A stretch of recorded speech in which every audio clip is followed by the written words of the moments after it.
दोस्तों, ऐसा क्यों कहा जाता है कि कुंभ के मेले में नहा लेने से मोक्ष की प्राप्ति हो जाती? मतलब इस धरती पर हमें वापस से जन्म नहीं लेना पड़ेगा।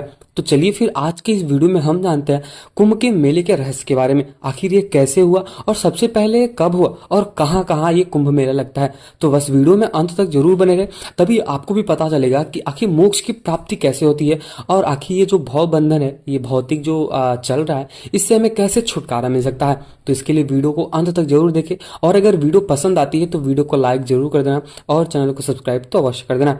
अब पौराणिक कथाओं के अनुसार समुद्र मंथन के दौरान अमृत कलश से कुछ बूंदें पृथ्वी पर जा गिरी थी। अब ये कहानी की शुरुआत ये होती है सतयुग से, जब भगवान विष्णु और जितने भी देवता होते हैं, असुर राक्षस होते हैं, उनमें आपस में लड़ाई होती है। मतलब एक महाभयंकर युद्ध होता है जिनमें जितने भी राक्षस है, दानव, वो सब लोग जीतने लगते हैं। तब जितने भी देवतागण होते हैं, भगवान और देवताओं में बहुत अंतर है। तो इसलिए मैं बता रहा हूँ कि यहाँ पे जो देवता होते हैं वो भगवान विष्णु के पास जाते हैं, भगवान ब्रह्मा के पास जाते हैं और भगवान शिव के पास जाते हैं। सबसे पहले तो भगवान ब्रह्मा के पास जाते हैं और उनसे ये बोलते हैं कि प्रभु, अभी जितने भी राक्षस है, जितने भी दानव हो, हमारे ऊपर आक्रमण कर दिए हैं और हम उनसे युद्ध करने में असमर्थ हो गए हैं। अब यहाँ पे ब्रह्मा जी बोलते हैं कि ठीक है, इसका भी उपाय है हमारे पास। अब ऐसा पौराणिक कथाओं में कहा जाता है कि जितने भी लोग हैं, जितने भी देवता है, देव हैं, सब लोग जाते हैं, यहाँ तक कि ब्रह्मा जी जाते हैं किसके पास? भगवान विष्णु के पास जाते हैं। जितने भी लोग वहां पे गए होते हैं वो सब लोग भगवान विष्णु की अर्चना आराधना करते हैं, उनकी पूजा करते हैं, उनका तप करते हैं। तब भगवान विष्णु प्रसन्न होकर आ जाते हैं और उनसे पूछते हैं कि आप सब लोग जो मुझे बुला रहे हैं उसका सबसे बड़ा कारण क्या है, आप बताइए कृपा करके। तब वहां पे ब्रह्मा जी बताते हैं कि राक्षस दानव लोग हमारे देवगण देवताओं के ऊपर आक्रमण कर दिया है और वो सभी देवताओं को परास्त कर रहे हैं। तो इसलिए हमारी एक कृपा करे हमारे ऊपर, अगर आप कृपा करें तो कुछ इसका उपाय बताइए। तब वहां पे भगवान विष्णु बोलते हैं कि ठीक है, इसका एक ही उपाय है कि मैं आप सभी को अजय और अमर बना देता हूं, मतलब सबसे अधिक शक्तिशाली बना देता हूं। तब वहां पर भगवान विष्णु ने एक उपाय बताया कि अगर हम समुद्र मंथन करें और उसमें उस समुद्र को पूरा मथने से जो कलश निकलेगा, मतलब जो अमृत निकलेगा, उसको हम देवताओं को पिला देंगे। उसके बाद जो विष निकलेगा, जो जहर होगा, वो हम सभी राक्षसों दानवों को पिला देंगे ताकि वो वहीं नष्ट हो जाए। अब ऐसा कहते ही भगवान विष्णु वहां से अंतर्ध्यान हो गए, मतलब वहां पे गायब हो गए। तब वहां पे जितने भी देवगण थे, देवता, वो लोग सब लोग कहा जाता है कि समुद्र मंथन में जुड़ गए। पौराणिक कथाओं में ऐसा कहा जाता है कि समुद्र को मथने के लिए मंदराचल पर्वत जो होता है उसका प्रयोग किया गया था। उसके साथ ही साथ उसमें जो रस्सी लगाते हैं, उसको जो मथने के लिए जो रस्सी का प्रयोग करते हैं, वो होता है वासुकी नाग, जो भगवान शिव के गले में रहता है। अब ऐसा भी बताया जाता है कि भगवान विष्णु उस पर्वत के नीचे एक कछुए के रूप में आए थे। उन्होंने एक नया अवतार लिया था ताकि जो पर्वत है वो नीचे न चला जाए, क्योंकि ऐसा कहा जा रहा था कि जितने भी देवता है, राक्षस जब उसको मथ रहे थे तो जो पर्वत है वो नीचे चला जा रहा था। इसलिए वहां उस समय भगवान विष्णु ने एक कछुए का रूप धारण किया। तभी ऐसा कहा जाता है कि जो कछुआ का सबसे ऊपरी वाला हिस्सा होता है वो बहुत ही अधिक मजबूत होता है, वो बुलेट प्रूफ होता है, मतलब अगर उस पर हम गोली भी लगाए तो भी वो पार नहीं कर सकती। तो आप यहाँ से अंदाजा लगा सकते हो कछुआ कितना अधिक शक्तिशाली और मजबूत होता है। तो वैसा बताया जाता है कि जो भगवान विष्णु कछुआ का रूप धरते हैं और उसके ऊपर जो पर्वत होता है उसको रखा जाता है ताकि मथा जाए। अब ऐसा कहा जाता है, मैंने विष्णु पुराण में पढ़ा है कि जो फेस होता है, जो वासुकी नाग होता है, उसके मुख साइड जितने भी राक्षस होते हैं उनको भगवान विष्णु कर देते हैं, क्योंकि उनकी चाल होती है कि कुछ राक्षस तो वासुकी नाग के मतलब धुएं से, मतलब आग से वहीं पे भस्म हो जाएंगे और कुछ जो बच जाएंगे उनको हम विष मतलब जहर पिला के मार डालेंगे। लेकिन वहां पे ऐसा भी हुआ, मतलब जितने भी कुछ राक्षस थे उसमें से कुछ लोग मारे गए पर कुछ लोग बच गए। और ऐसा बताया जाता है कि जब जहां पूछ होता है, मतलब जो वासुकी नाग का जो अंतिम हिस्सा होता है, वहां पे जितने भी देवगण होते हैं और देवता जो होते हैं वो लोग वहां पे गए थे उसको मथने के लिए, घुमाने के लिए, चक्कर करने के लिए। अब ऐसा भी बताया जाता है कि जो जामुन जी है उन्होंने भी एक बार, पूरी एक ही बार जितने देवी देवता मिलके घुमा रहे थे उनमें से एक बार जामुन जी ने उसको पूरी अच्छी तरीके से घुमा दिया था। तो चलिए फिर अभी हम टॉपिक पे लौटते हैं, अपने जो सब्जेक्ट है हमारा उस पर, और हम समझते हैं कुंभ मेले के रहस्यों के बारे में। अब ऐसा बताया जाता है समुद्र मंथन के दौरान अमृत कलश से कुछ बूंदें पृथ्वी पर जा गिरी थी। ये बूंदें प्रयागराज जो उत्तर प्रदेश में है, हरिद्वार, उज्जैन और नासिक में जा गिरी थी। इन्हीं जगहों पर कुंभ मेले का आयोजन होता है।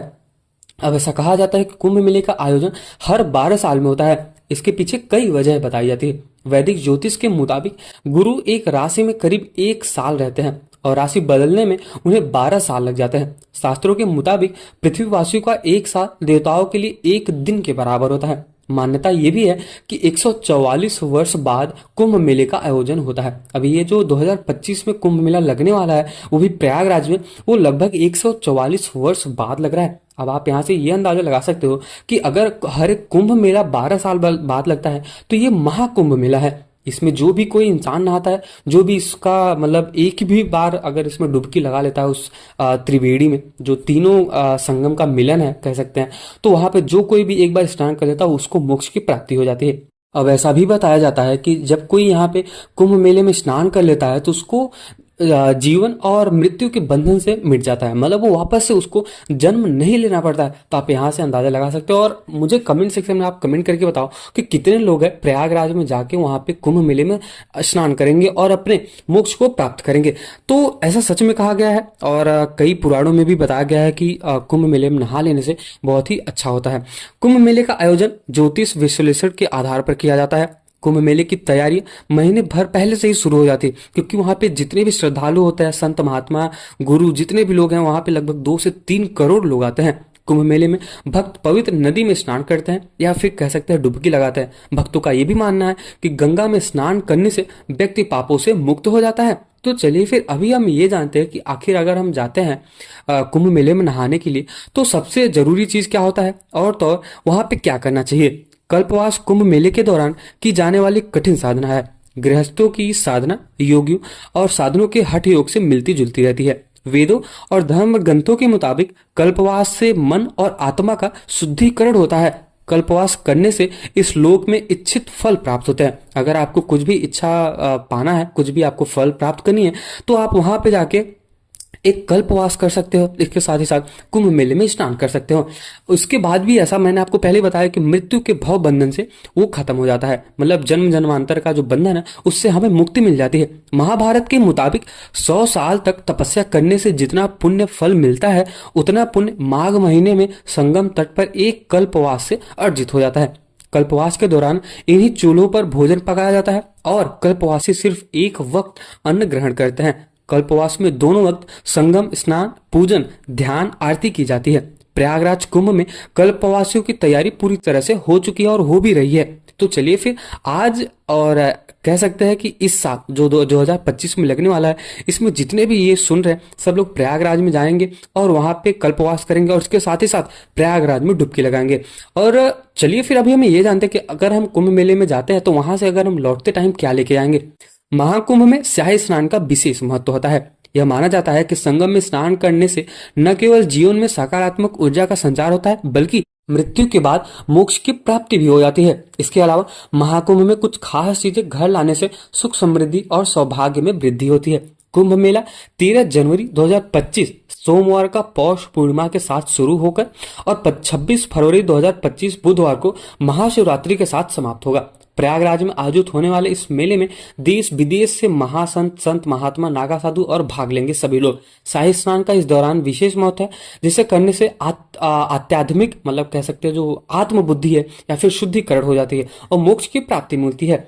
महाकुंभ से लौटते समय घर के लिए कुछ जरूरी सामान लेके आ सकते हैं, जिससे हमें बहुत ही अधिक शांति मिलती है। पहला, पवित्र त्रिवेणी जल। संगम में स्नान करने के बाद वहां का पवित्र जल अपने साथ घर लाना शुभ माना जाता है। गंगा यमुना और सरस्वती के संगम का जल घर की पवित्रता को बढ़ाता है और नकारात्मक ऊर्जा को समाप्त करता है। यह जल परिवार के सुख शांति और समृद्धि के लिए अत्यंत लाभकारी होता है।